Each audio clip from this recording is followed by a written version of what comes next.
আচ্ছা, রেসপিরেটরি সিস্টেমটা কন্টিনিউ করব আজকে। রেসপিরেটরি সিস্টেমে আগের দিন পার্টস অফ রেসপিরেশন শেষ করেছিলাম, মানে রেসপিরেশনে গেসিয়াস ট্রান্সপোর্ট কী করে হয়, টিস্যু রেসপিরেশন, সেলুলার রেসপিরেশন, এগুলো কমপ্লিট করেছিলাম। গেসিয়াস ট্রান্সপোর্ট হোপফুলি মনে আছে। গেসিয়াস ট্রান্সপোর্ট বলতে দুটোই তো গেসিয়াস ট্রান্সপোর্ট হয়, একটা হচ্ছে অক্সিজেন আর একটা কার্বন ডাইঅক্সাইড। তো অক্সিজেন কার্বন ডাইঅক্সাইড কীভাবে ট্রান্সপোর্ট হয় মনে আছে? অক্সিজেনটা ট্রান্সপোর্ট হয় শুধুমাত্র হেমোগ্লোবিনের সাথে। হেমোগ্লোবিন কী ছিল? এই হচ্ছে red blood sell. Red blood সেলের মধ্যেই একটা কম্পোনেন্ট থাকে যেটাকে হেমোগ্লোবিন বলে, ঠিক আছে?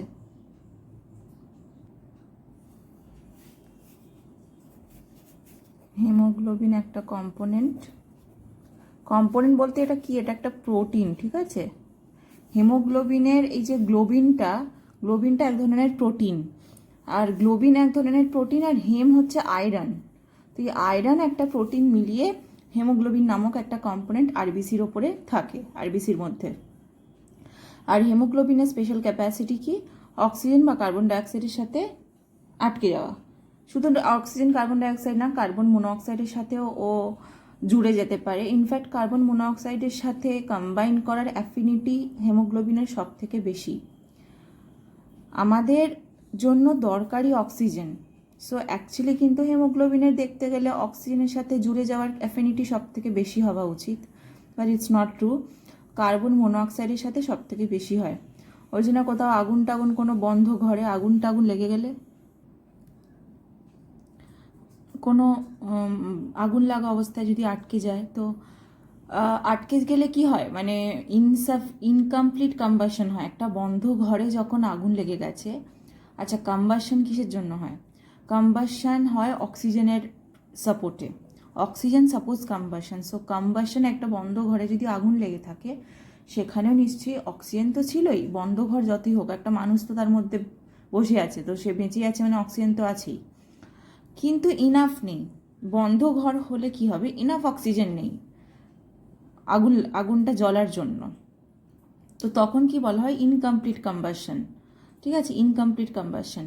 আর ইনকমপ্লিট কম্বাশন হলেই কিন্তু ভরে ভরে কার্বন মনোঅক্সাইড ফর্ম হবে। আর এই কার্বন মনোঅক্সাইড যখন একটা বন্ধ ঘরে ফর্ম হয়, আর যদি তার মধ্যে কোনো মানুষ থাকে, সে মানুষটা আগুন লেগে মরুক না মরুক, আগেই কিন্তু কার্বন মনোঅক্সাইড পয়জনিং হয়ে মরে যায়। মানে কি? মানুষটার ব্লাডে যে রেড ব্লাড সেল আছে, সে রেড ব্লাড সেলে যে হেমোগ্লোবিন আছে, সেই হেমোগ্লোবিনটা খুব চটপট ওই কার্বন মনোঅক্সাইডের সাথে জুড়ে যাবে। হেমোগ্লোবিনটা কার্বন মনোঅক্সাইডের সাথে জুড়ে যাবে, জুড়ে গিয়ে ফর্ম করবে carboxy haemoglobin. Carboxy haemoglobin form করবে। আর এই কার্বক্সি হেমোগ্লোবিন ফর্ম করলে কি হবে?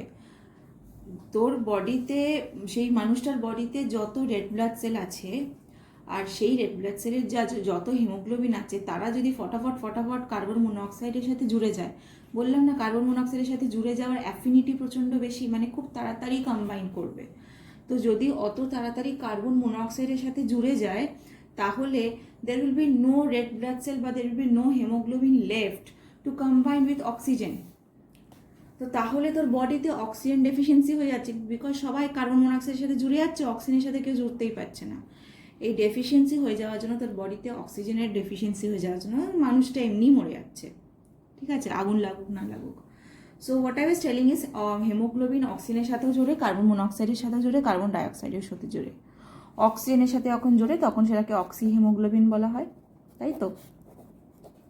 অক্সি হেমোগ্লোবিন বলা হয়।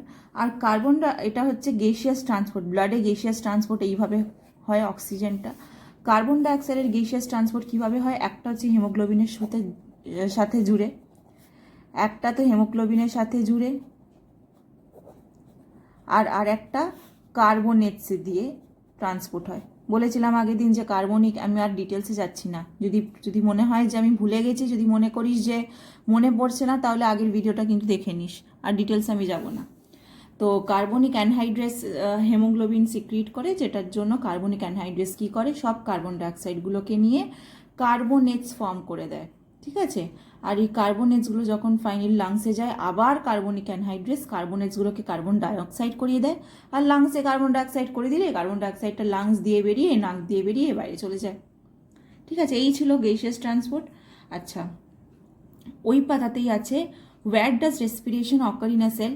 গ্লাইকোলাইসিস আর ক্রেবস সাইকেলের ব্যাপারে একটু লেখা আছে। গ্লাইকোলাইসিস ক্রেবস সাইকেল তো আমি সেই আগের চ্যাপ্টারটাতেও একটু বলেছিলাম, মনে আছে, যেখানে রেসপিরেশন ইন প্লান্টস পড়িয়েছি, সেখানেও আমি একটু গ্লাইকোলাইসিস আর ক্রেবস সাইকেলের ব্যাপারে বলেছিলাম, তাই তো? গ্লাইকোলাইসিসে কি হয়? গ্লাইকোলাইসিসে you start with one molecule of glucose, তাই তো? গ্লাইকোলাইসিস বলিস কি ক্রেবস সাইকেল বলিস, হচ্ছেটা কি এখানে? গ্লুকোজ বার্ন হচ্ছে, তাই তো? গ্লুকোজ বার্ন হওয়াটা হচ্ছেই গ্লাইকোলাইসিস আর ক্রেবস সাইকেল। তো এটা রেসপিরেশন, গ্লুকোজ বার্ন হচ্ছে কি করে? অক্সিজেনের প্রেজেন্সে বার্ন হচ্ছে, অক্সিডাইজ হচ্ছে। আর কোথা থেকে অক্সিজেন আসছে? রেসপায়ার করছিস তবেই আসছে। তো এই glycolysis Krebs cycle a part of respiration, ওই জন্য তুই রেসপিরেশন ইন প্লান্টসেও পড়েছিস, ওই জন্য রেসপিরেটরি সিস্টেমেও পড়ছিস। যে তুই রেসপায়ার করছিস বলে অক্সিজেন যাচ্ছে, অক্সিজেন তোর গ্লুকোজটাকে বার্ন করছে, বার্ন করে যা যা ফর্ম হচ্ছে, যা যা প্রোডাক্টসগুলো, সেগুলো আমরা গ্লাইকোলাইসিস আর ক্রেবস সাইকেলের মাধ্যমে পড়ছি।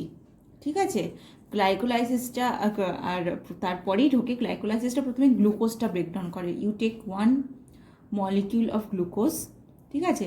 এটা অনেকগুলো স্টেপস দিয়ে যায়, অনেকগুলো স্টেপস আছে, সেই স্টেপসগুলো হয়ে ফাইনালি পৌঁছায় পাইরুভিক অ্যাসিড অবধি।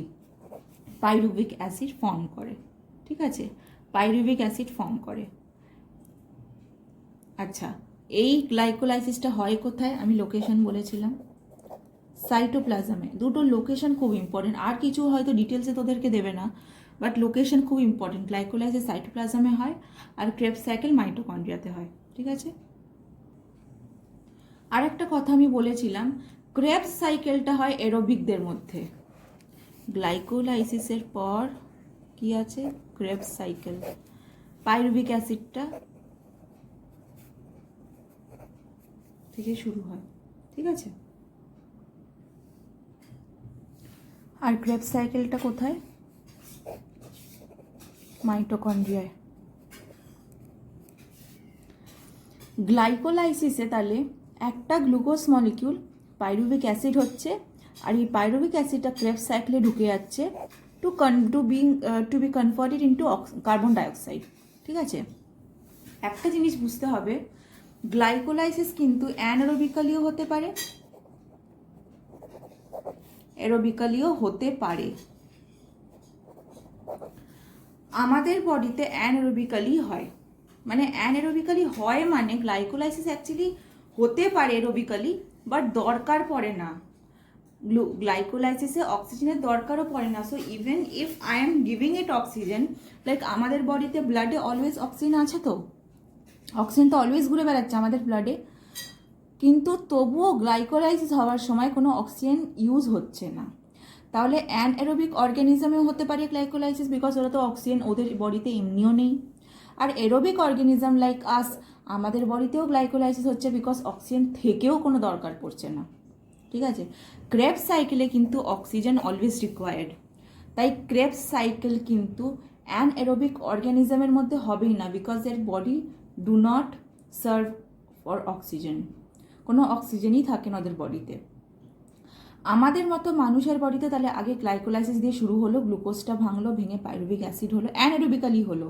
অক্সিজেন আছে বডিতে বা দরকার পড়ে না, তো আমাদের বডিতে অ্যানারোবিক্যালি হলো। হওয়ার পর পাইরুভিক অ্যাসিডটা ক্রেবস সাইকেলে ঢুকে গেল, ঢুকে অক্সিজেন ইউজ করে মাইটোকন্ড্রিয়ার মধ্যে সেটা কার্বন ডাইঅক্সাইড হলো। তো আমি যদি ডিফারেন্সটা জট ডাউন করার চেষ্টা করি, দাঁড়া আলাদা করে আমি, you can write it down actually, যদি মনে হয় আমি লিখতে লিখতে যদি মনে হয় যে কোথাও নোট ডাউন করে রাখবি, ডিফারেন্সগুলো এক জায়গায় কিন্তু নোট ডাউন করে রাখতে পারিস। আচ্ছা, তাহলে গ্লাইকোলাইসিসটা স্টার্ট কিভাবে হচ্ছে? কি মলিকিউল দিয়ে বলেছি? গ্লুকোজ মলিকিউল দিয়ে। তো একটা ডিফারেন্স হচ্ছে স্টার্ট কি দিয়ে। ফার্স্ট ডিফারেন্স হচ্ছে স্টার্ট কি দিয়ে হচ্ছে, এটা স্টার্ট হচ্ছে গ্লুকোজ দিয়ে, এটা স্টার্ট হচ্ছে গ্লুকোজ দিয়ে। অ্যাকচুয়ালি কি গ্লুকোজের কি দিয়ে? ব্রেকডাউন অফ গ্লুকোজ দিয়ে স্টার্ট হচ্ছে। আর গ্লুকোজটা কিসে কনভার্ট হয়ে যাচ্ছে বলেছি? পাইরুভেটে। পাইরুভিক অ্যাসিড হতে পারে বা পাইরুভেট হতে পারে, একই ব্যাপার। আচ্ছা, ক্রেবস সাইকেলটা কি দিয়ে স্টার্ট হচ্ছে? এই পাইরুভেটটাই তো ক্রেবস সাইকেলে চলে গিয়ে স্টার্ট করছে, ঠিক কি না? তো ক্রেবস সাইকেল কি হচ্ছে, এখানে অক্সিডেশন অফ গ্লুকোজ বা ব্রেকডাউন অফ গ্লুকোজ যা ইচ্ছা, অ্যাকচুয়ালি না, সরি, অক্সিডেশন অফ গ্লুকোজ হবে না। কেন? গ্লাইকোলাইসিসে অক্সিজেন দরকার পড়ছে না, গ্লাইকোলাইসিস অ্যানারোবিক্যালি হচ্ছে। তো এখানে অক্সিজেনের অ্যাবসেন্সেই ব্রেকডাউন হচ্ছে গ্লুকোজের, ওই জন্য অক্সিডেশন লেখা যাবে না, ব্রেকডাউনই লিখতে হবে। কিন্তু ক্রেবস সাইকেলে তোকে লিখতে হবে অক্সিডেশন, কারণ ক্রেবস সাইকেলে কিন্তু অক্সিজেন অলওয়েজ দরকার পড়ছে। তাহলে কিসের অক্সিডেশন হচ্ছে? এখানে পাইরুভেটের অক্সিডেশন হচ্ছে।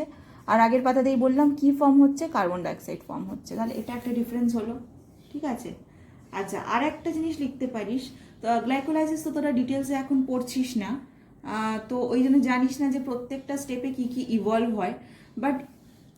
বাট তোর বইতেও যদি দেখিস, যেখানে ব্লু বক্সটা যে আছে ওখানেও দেখবি গ্লাইকোলাইসিসে কিন্তু লেখা নেই কোথাও কার্বন ডাইঅক্সাইড রিলিজ হচ্ছে, কিন্তু ক্রেবস সাইকেলে কিন্তু লেখা আছে কার্বন ডাইঅক্সাইড রিলিজ হচ্ছে।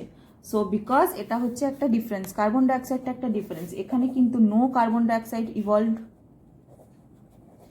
আর এখানে কার্বন ডাইঅক্সাইড ইভলভড, ঠিক আছে। এটা একটা ডিফারেন্স হলো। আচ্ছা, তারপরে সব থেকে ইম্পর্টেন্ট সাইট অফ অকারেন্স কোথায় হয়, এই দুটো মানে যে মেকানিজম আছে কোথায় হয়, এটা তো বারবার বলছি, এটা সাইটোপ্লাজমে হয়, এটা মাইটোকন্ড্রিয়ায় হয়, ঠিক আছে। আচ্ছা, কিভাবে হয় সেটা আমি যেটা একটু আগেই বললাম, ইট ক্যান অকার অ্যানারোবিক্যালিও হতে পারে, মানে অ্যানারোবিক্যালি হয়, ওর অক্সিজেন দরকার পড়ে না, অ্যারোবিক্যালিও হতে পারে। তুইও অক্সিজেন দে না, এরোবিক্যালি হতে পারে মানে কি, তুই ওকে অক্সিজেন দে না, অক্সিজেন ইউজ করবে না, তাতে ওর কি যায় আসে? তুই যদি ওকে অক্সিজেন দিস, ওর কিছু যায় আসবে না, ও কিন্তু নিজেকে কন্টিনিউ করবে, বিকজ অক্সিজেন দিলেও ও সেটাকে ইউজ করবে না। আর অ্যানারোবিক্যালি তো এমনিই হতে পারবে, বিকজ ওর অক্সিজেন দরকার পড়ছে না। এ কিন্তু অলওয়েজ এরোবিক্যালি হবে, এর অলওয়েজ অক্সিজেন দরকার, ওকে। আচ্ছা, আর কি? একটা তো পাইরুভেট এন্ড প্রোডাক্ট তো বললামই, যে এখানে পাইরুভেট হচ্ছে আর ওখানে কার্বন ডাইঅক্সাইড হচ্ছে, ওয়াটার হচ্ছে, ঠিক আছে, ওয়াটারও হচ্ছে। এখানে অ্যাকচুয়ালি বইতে লেখা আছে, তো এটা লিখে দিতে পারিস কি ফর্ম হচ্ছে, কারণ বইতে যখন আছেই।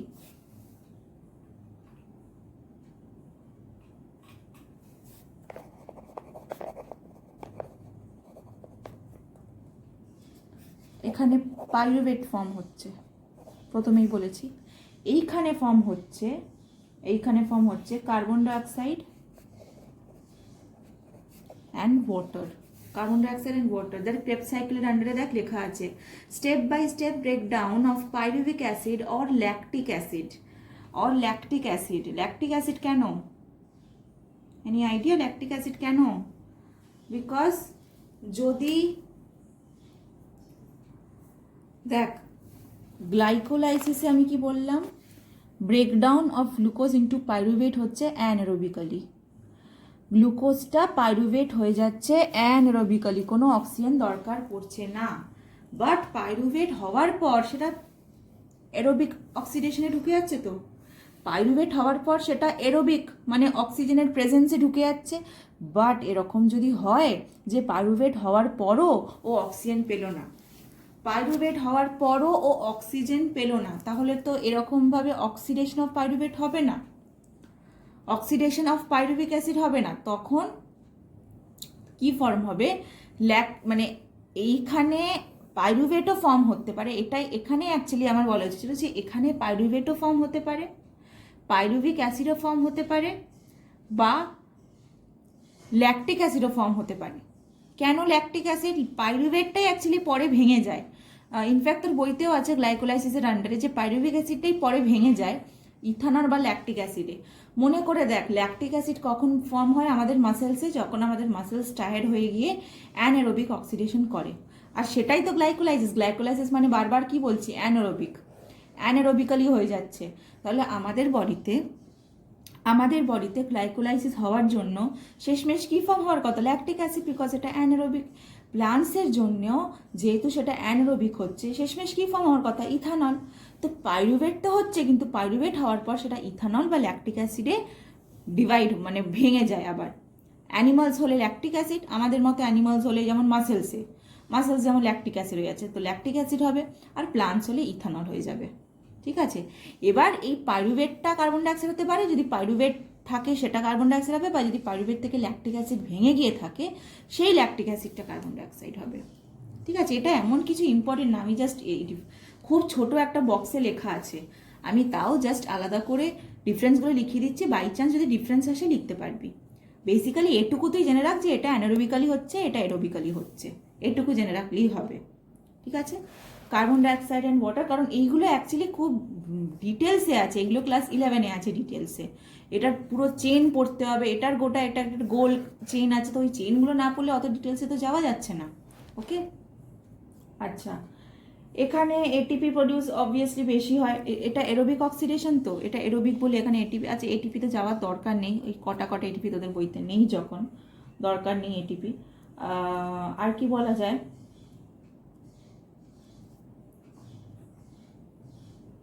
স্টেপ এখানে অনেকগুলো, এখানে গ্লাইকোলাইসিসের ফার্স্ট স্টেপ, গ্লুকোজটা ব্রেকডাউন হয়, গ্লাইকোলাইসিসটা ফার্স্ট স্টেপ বলা হয়, গ্লাইকোলাইসিসটা ফার্স্ট স্টেপ অফ রেসপিরেশন বলা হয়। ঠিক আছে, রেসপায়ার করছিস, রেসপায়ার করার পর গ্লুকোজটা তো প্রথমে ভাঙছে কিভাবে, গ্লাইকোলাইসিস, তারপরে ক্রেবস সাইকেল, তো ওই জন্য বলা হয় গ্লাইকোলাইসিসটাকে বলা হয় ফার্স্ট স্টেপ অফ রেসপিরেশন, এটাকে কি বলা হয়, ফার্স্ট স্টেপ অফ রেসপিরেশন, আর এটাকে সেকেন্ড স্টেপ অফ রেসপিরেশন বলা হয়।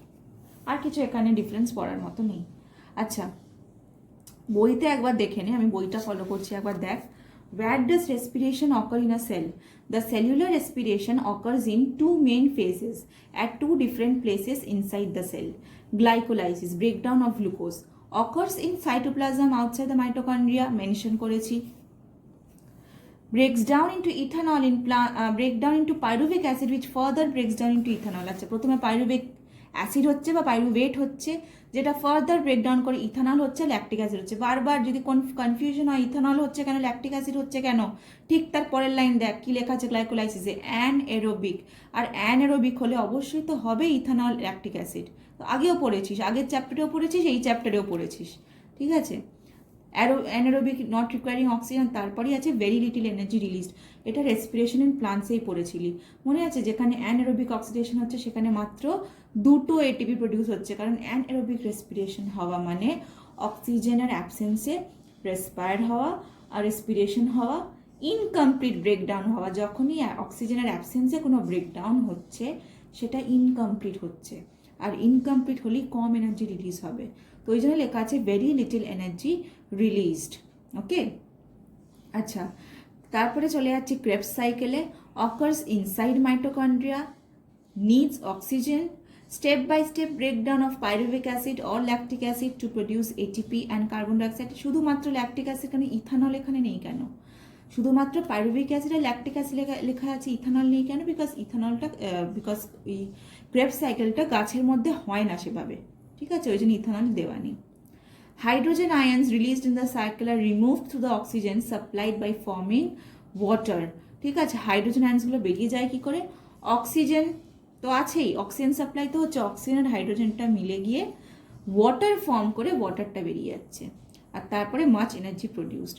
তো এটাকে নিয়ে এত মাথা ঘামাবার কিছু নেই, আমি এতক্ষণ টাইম দিলাম বলে এমন নয় যে তুই পড়ার সময় এতক্ষণ টাইম দিবি, এটা ভেরি আনইম্পর্টেন্ট টপিক তোদের বইতে, বিকজ এটা নেই তোদের সিলেবাসে, এখন নেই এটা অ্যাকচুয়ালি ক্লাস 11-এর টপিক। তো যতটা বোঝালাম আমি একটু ডিটেলসে গেলাম জাস্ট বোঝানোর জন্য, এটুকুই পড়ে রাখবি, ডিফারেন্সটা পড়বি আর এই বইয়ে যতটুকু আছে ওইটুকু পড়বি। ঠিক আছে, আচ্ছা, তারপরে লেখা আছে আ কমন মিসকনসেপশন, বইটা ফলো কর। Many people wrongly say we inhale oxygen and exhale carbon dioxide, তো আমরা অক্সিজেন নিই, কার্বন ডাইঅক্সাইড দিই, এটা তো খুব ভুল কথা।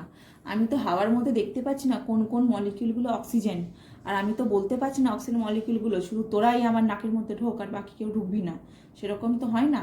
আমরা গোটা মিক্সচার অফ এয়ারটা নিচ্ছি, নাকের মধ্যে পুরো মিক্সচার যাচ্ছে, অক্সিজেনও যাচ্ছে, নাইট্রোজেনও যাচ্ছে, কার্বন ডাইঅক্সাইডও যাচ্ছে, সব মিলে মিশে যাচ্ছে।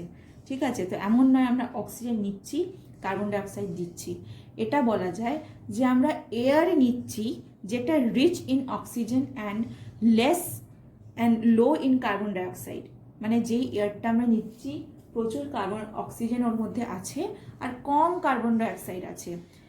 যেই এয়ারটা আমরা বের করব সেই এয়ারটাতে অক্সিজেন কম থাকবে, কার্বন ডাইঅক্সাইড বেশি থাকবে। কেন? বিকজ এয়ার যখন ভেতরে ঢুকে গেছে আমাদের প্রত্যেকটা বডি সেল অক্সিজেনগুলোকে অ্যাবজর্ব করে নিয়েছে।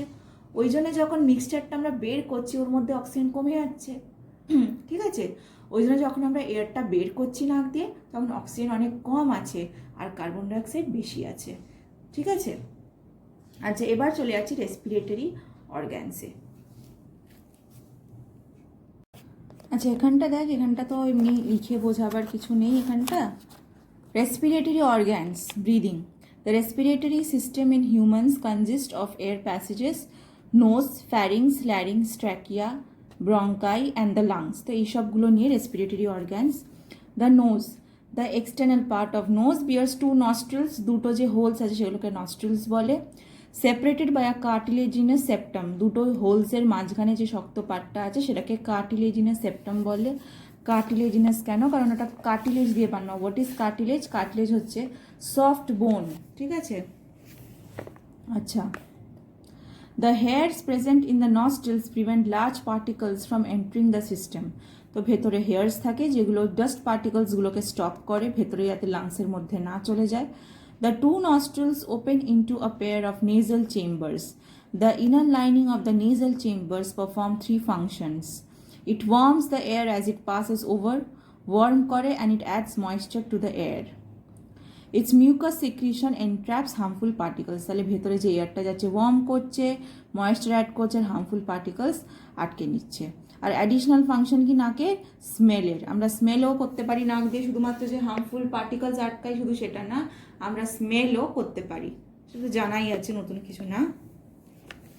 আচ্ছা, ইনফ্যাক্ট শুধু সেটা না, নোজের জন্য কিন্তু আমরা কথাও বলতে পারি না। বন্ধ করে দিলে আমাদের কথা অন্যরকম শোনায়। তো nose is also responsible for speaking. আচ্ছা, এরপর হচ্ছে ফ্যারিংস। ফ্যারিংসটা আর ল্যারিংসটা বুঝতে হবে। দেখ, আমি যদি মোটামুটি খুব রাফ একটা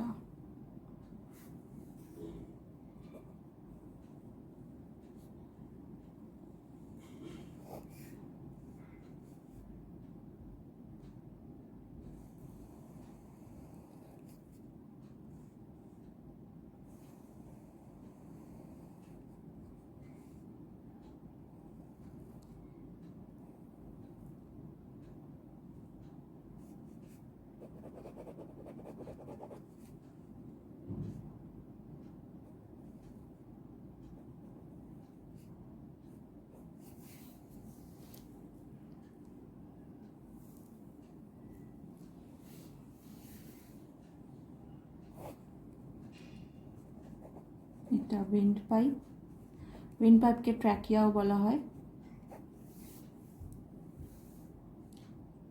এই জায়গাটা উইন্ডপাইপ, ভেতর দিয়ে এয়ার যাচ্ছে।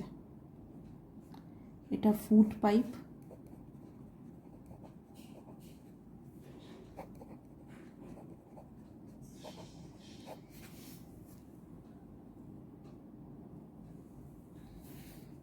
এই যে এরিয়াটা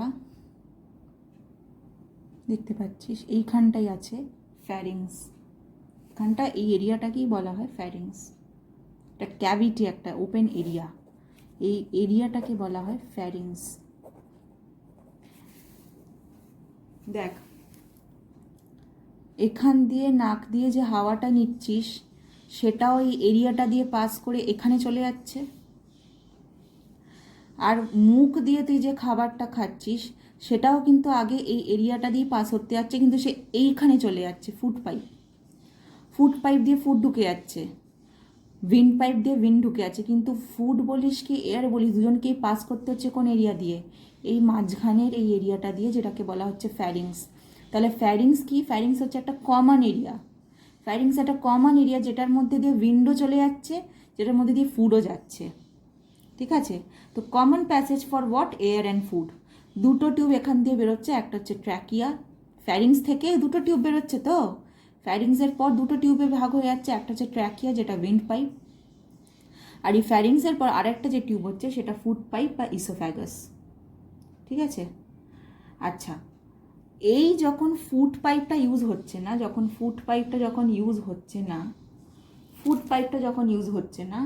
তখন এই এন্ট্রেন্স, এই দেখ, এইটা ফুড পাইপটা না, তো এই এইটা যখন ফুড পাইপ যখন ইউজ হচ্ছে, মানে তুই যখন হয়তো কিছু খাচ্ছিস না, বা তুই যখন কিছু চেবাচ্ছিস না, সেটা তো তোর মুখ বুঝতে পারছে যে কিছু চেবাচ্ছে না, এর এখন কিছু এখান থেকে কিছু ফুড পাস করার মতো এখন নেই। তো যখন কোনো ফুড পাস করে না, এই জায়গাটা, এই যে ফুড পাইপটা, এরকম চিপটে যায়, একটুখানি এরকম ক্লোজ মতো হয়ে যায়। ওকে, আর যখন তুই খাচ্ছিস, when you are eating, তখন এই যে উইন্ড পাইপটা দেখছিস, সেটা উইন্ড পাইপ, এটা দিয়ে এয়ার যায়। অ্যাকচুয়ালি আমার উইন্ড পাইপটা এইভাবে লেখা উচিত ছিল, এটা দিয়ে এয়ার যায়। কিভাবে বন্ধ হয়ে যায়, এই জায়গাটা এরকমভাবে বন্ধ হয়ে যায়। এখানে একটা ঢাকনা মতো আছে, এর মাথায় একটা ঢাকনা মতো আছে, যেটা দিয়ে বন্ধ হয়ে যায়। এটাকে কি বলা হয়? এপিগ্লটিস উইন্ড পাইপটাকে এইভাবে বন্ধ করে দেয় যখন খাবার খাচ্ছিস, খাবারটাই ফ্যারিংস দিয়ে পাস হচ্ছে। যখন খাবারটা তুই খাচ্ছিস আর ফ্যারিংস দিয়ে পাস হচ্ছে, ফ্যারিংস তো একটা কমন এরিয়া, তো খাবার তো বাই চান্স এইভাবে না গিয়ে এইভাবেও ঢুকে চলে যেতে পারে। ইন দ্যাট কেস খাবার লাংসের মধ্যে চলে যাবে, ঠিক কি না? ওই জন্যে খাবার সময় এটা বন্ধ হয়ে যায়। ওই জন্যে খাবার সময় তুই যদি কথা বলিস, কি হয়, মানে ঘেটার সময়, অ্যাকচুয়ালি খাবার সময়ও না, তুই যদি ইন দ্যাট কেস যদি খাবার সময় এটা পুরোপুরি বন্ধ থাকে, তাহলে তুই যতক্ষণ খাবি ততক্ষণ তুই নিঃশ্বাস না নিয়ে, অক্সিজেন না নিয়ে বসে থাকতে হবে। অ্যাকচুয়ালি যা পুরো খাবার টাইমে যতক্ষণ খাচ্ছিস ততক্ষণ যে বন্ধ হয়ে থাকে তা না, ইট ইজ অ্যাকচুয়ালি ঘেটার সময়, তুই যখন সোয়ালো করছিস, জাস্ট যখন ঘিটছিস, তখন পুট করে এই এপিগ্লটিসটা বন্ধ করে দিচ্ছে উইন্ড পাইপটাকে। আবার যখন ফুডটা জাস্ট পাস করে চলে গেল, আবার এটা খুলে যাচ্ছে। এমন তো নয় তুই এখন আধ ঘন্টা ধরে বিরিয়ানি খাচ্ছিস, আধ ঘন্টা ধরে বন্ধ হয়ে বসে থাকবে উইন্ড পাইপটা। তো জাস্ট যখন ঘিটছিস তখন এটাকে বন্ধ করে দিচ্ছে। এবার তুই যদি ঘেটার সময়, জাস্ট খাবারটা পুরো ভালো করে চেবানো হয়ে গেছে, জাস্ট ঘেটার সময় তুই কথা বলে উঠলি কারোর সাথে, তাহলে কি হবে? জাস্ট ঘেটার সময় তুই যখন কথাটা বলে উঠলি, কথা বলার জন্য মুখটা প্রচণ্ড বেশি বড় করতে হয় তোকে, নাক দিয়ে হাওয়া, মুখ দিয়ে হাওয়া ঢুকে যায়, তখন আর এপিগ্লটিসটা বন্ধ হতে পারে না যখন কথা বলে উঠছিস। কারণ এখানেই কি আছে? ভয়েস বক্স, ঠিক আছে? এই এপিগ্লটিসের নিচেই আছে ভয়েস বক্স, ল্যারিংস, এখানটাতেই আছে ল্যারিংস বা voice box. What is voice box? এই উইন্ড পাইপ, এটা কি দেখ, এয়ার লেখা আছে, এটা উইন্ড পাইপ, তো উইন্ড পাইপের বিগিনিংয়েই আছে ল্যারিংস, আর ল্যারিংস মানে ভয়েস প্রডিউস করে। ওকে, তো যখন তুই কিছু ঘিটিস, এই ল্যারিংসটা উপরে উঠে নেমে যায়। ছেলেদের জন্য জেনারেলি এটা বোঝা যায়, ভয়েস বক্সটা গলা থেকে একটু বেরিয়ে থাকে, অ্যাডামস অ্যাপেল বলে, ভয়েস বক্স বলে, ছেলেদের বেশি বোঝা যায়, ওটা একটু বেরিয়ে থাকে, ঠিক আছে? আর যখন ঘেটা হয় কোনো খাবার, তখন ওটা দেখলে একটু বোঝা যায়, ভয়েস বক্স ওরকম যে ওঠা জিনিসটা একটু উঠে গিয়ে পড়ে যায়, ফোলা জিনিসটা গলার কাছে, ভয়েস বক্সটা উঠে গিয়ে নেমে যায়, এরকম হয়, ঠিক আছে? তো এবার তুই যদি এখন ঘেটার সময় কথা বললি, ঘিটলি খাবারটা, এই ল্যারিংসটা একটু উঠে গেল, আর যেহেতু কথা বলছিস ল্যারিংসটা নড়ছে, কারণ ল্যারিংস কি প্রডিউস করে? ভয়েস। এটা ভয়েস বক্স বারবার কেন বলছি? ভয়েস প্রডিউস করে। তো এমনভাবে এটা উঠে গেল যে এপিগ্লটিসটা আর বন্ধ করতে পারলো না, আর বন্ধ করতে না পারার জন্য এপিগ্লটিসটা খুলে গেল, খাবার একের সময় ঢুকে যেতে পারে। আর খাবারই ঢুকে গেলে তখন কি লাগে? বিষম লাগে। কেন বিষমটা লাগে? যাতে তোর জোরে জোরে কাশি হয়ে গিয়ে কাশার সময় খাবারটা যাতে ব্যাক করে মুখ দিয়ে বেরিয়ে যায়, কারণ খাবার বাই চান্স উইন্ড পাইপে যদি আটকে যায় তখন খুবই সাংঘাতিক ব্যাপার হয়ে যাবে, সার্জারি ছাড়া কোনো অপশন থাকবে না, বা লোকে মরেও যেতে পারে, অনেক লোকে মরে যায় উইন্ড পাইপে যদি খাবার পার্মানেন্টলি আটকে যায়, ঠিক আছে? এই ল্যারিংসকে ভয়েস বক্স বলা হয়। ল্যারিংসকে কেন ভয়েস বক্স বলা হয়? অ্যাকচুয়ালি দুটো এরকম কর্ড আছে, দুটো এরকম লিগামেন্ট আছে, এই দুটো লিগামেন্ট এরকম করে কাঁপতে থাকে যখন কথা বলিস। এই যে আমিও কথা বলছি, আমার ভয়েস বক্সটা আমি যদি গলার কাছে হাত দিই, আমি ফিল করতে পারবো একটা ভাইব্রেশন হচ্ছে। কথা বলার সময় গলায় হাত দিয়ে দেখ, একটা ভাইব্রেশন হবে। ভাইব্রেশনটা কিসের জন্য? এই ভয়েস বক্সটা এরকম করে নড়তে থাকে, ঠিক আছে? আর নড়ার জন্য ও ডিফারেন্ট টাইপের আওয়াজ বের করতে পারে। ওকে, হয়তো ডিস্টেন্সটা ওরা এই যে দুটো লিগামেন্ট আছে, এই যদি ডিস্টেন্স বেশি কমে যায় হাই পিচ হবে, যদি বেড়ে যায় বাস সাউন্ড বেরোবে, ডিফারেন্ট কাইন্ড অফ সাউন্ড বেরোতে পারে। ঠিক আছে, আচ্ছা তো ফ্যারিংস আর ল্যারিংসটা রিড করছে, একটু দেখে নে। ফ্যারিংসে কি লেখা আছে? The nasal chambers open at the back into a white cavity, the pharynx situated at the back of the mouth. It is a common passage for air and food. It leads into an air tube, the trachea, and a food tube, esophagus, located dorsally behind the trachea. Dorsally মানে পিছন দিকে, dorsally মানে পিছন দিকে present থাকে। When not in use, the food tube is partially collapsed. যখন use হচ্ছে না, যখন তুই কিছু কোনো জিনিস ঘিটছিস না, ফুড টিউবটা কোল্যাপসড থাকে। কোল্যাপসড মানে এরকমভাবে চিপকে, এরকমভাবে মানে গ্যাপটা কমে যায়। Food tube is partially collapsed as it has soft walls. The entrance to the trachea is guarded by a flap called epiglottis. Trachea মানে windpipe এর এন্ট্রান্সটা কে গার্ড করে রেখেছে? epiglottis, which closes it at the time of swallowing food. Epiglottis কি করে? windpipe-টাকে বন্ধ করে দেয় while swallowing food. Incomplete closure of epiglottis during swallowing causes cough. epiglottis যদি ঠিকঠাক বন্ধ না হয় swallowing এর সময়, যদি তুই কথা বলে উঠিস তখন কাশি হতে শুরু করে দেয়। ঠিক আছে, এবার যাচ্ছি ল্যারিংসে। The larynx or the voice box, popularly called Adam's apple, is a hollow cartilaginous structure located at the start of the windpipe. You can feel it with your fingers in the front part of your neck. When you swallow something, this part rises and falls. The larynx contains two ligamentous folds called vocal cords, not shown in the figure. আচ্ছা, air expelled forcibly through the vocal cords vibrates them, producing sound. যখন এই air pass হয়, যে লিগামেন্টসগুলো দিয়ে air pass হয়, তখন এগুলোকে vibrate করায়, যার জন্য সাউন্ড প্রডিউস হয়। By adjusting the distance between the two cords and their tension by means of attached muscles, a range of sounds can be produced. তো আমি কোয়েশ্চেন দিতে পারি, how is sound produced by the larynx? How is sound produced by the larynx? তো তোকে কোথা থেকে লিখতে হবে? The larynx contains two ligamentous folds. দেখ, the larynx খুঁজে দেখ কোথায় বলছি। The larynx contains two ligamentous folds called vocal cords. এখান থেকে লিখতে হবে লাস্ট অবধি, a range of sounds can be produced, এই 4-5 লাইন লিখতে হবে। ঠিক আছে, ভয়েস অ্যান্ড স্পিচ। ভয়েস কি? এই যে তুই সাউন্ড বের করছিস, ভোকাল কর্ডটাকে ভাইব্রেট করে, এই যে ভোকাল কর্ডগুলো আছে, এই ভোকাল কর্ডগুলো যে ভাইব্রেট করে সাউন্ড বেরোচ্ছে, সেটাই ভয়েস। তোর ভয়েস আছে, আমার ভয়েস আছে, আমাদের দুজনের ভয়েস আলাদা, তবেই মানুষ আমাদের ডিস্টিংগুইশ করতে পারে। ঠিক আছে, তোর ভয়েস আলাদা, অন্য কারোর ভয়েস আলাদা। কিন্তু স্পিচ কি? স্পিচ হচ্ছে অনেক ধরনের ভয়েস কম্বাইন করে। আমরা ঠোঁট নড়াচ্ছি, ঠোঁটের জন্য একটা আওয়াজ বেরোচ্ছে, দাঁতের জন্য একটা আওয়াজ বেরোচ্ছে, জিভটাকে নাড়াচ্ছি বলে আওয়াজ বেরোচ্ছে, মুখটাকে নাড়াচ্ছি, গালটাকে নাড়াচ্ছি, নাক দিয়ে আবার কিছু, নাকও হেল্প করছে। সব কিছু মিলিয়ে যেই কথাটা বলছি, সেটার জন্য আমি কিছু ওয়ার্ড বলছি, ওয়ার্ডগুলো মিলিয়ে সেন্টেন্স বলছি, সেটাকে বলা হচ্ছে স্পিচ। ঠিক আছে।